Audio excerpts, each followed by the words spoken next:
इन्ना लिल्लाहि व इन्ना इलैहि राजिऊन। बहुत अफसोस के साथ कहना पड़ रहा है कि इस वक्त बाजोड़ में एक लाश पड़ी है। उस लाश से खून रस रहा है। उसे गोलियां मार के दिन दिहाड़े वहां फेंका गया है। वो लाश बज़ाहिर तो रेहान ज़ेब की लाश है। वो लाश बज़ाहिर तो तहरीक इंसाफ के एक कारकुन की लाश है।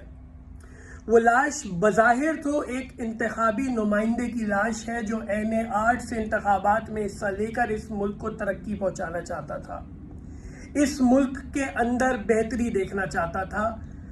वो लाश इमरान ज़ेब की लाश है, लेकिन दर हकीकत वो लाश सिर्फ इमरान ज़ेब की नहीं, पाकिस्तान में जमहूरियत की लाश है।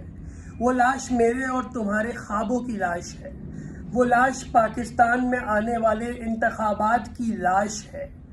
वो लाश हम ब्लडी सिविलियंस की लाश है। अल्ताफ हुसैन ने इसी निज़ाम को तो मुर्दाबाद कहा था। मेरा पाकिस्तान पीपल्स पार्टी के कारकुनान से सवाल है जो इस मुल्क के शहरी हैं, कैसा लीडर है तुम्हारा बिलावल जो इस निज़ाम के अंदर कुर्सी की दौड़ में लगा हुआ है और आंखें बंद करके ये सब देख रहा है। नवाज शरीफ के कारकुनान से मेरा सवाल है, कैसा लीडर है तुम्हारा जो इस मुल्क के नौजवानों को मरता देख रहा है लेकिन कुर्सी की दौड़ में आंखें बंद करके लगा हुआ है। तहरीक इंसाफ के कारकुनान, ये मजालिम हमारे सांझे हैं क्योंकि ये सब जुल्म कराची में हम भी देख चुके हैं। इस वक्त भी कराची में दो इंतखाबी उम्मीदवार निसार पवर और मोहसिन पवर को महीना होने को जा रहा है कि वो गुमशुदा हैं।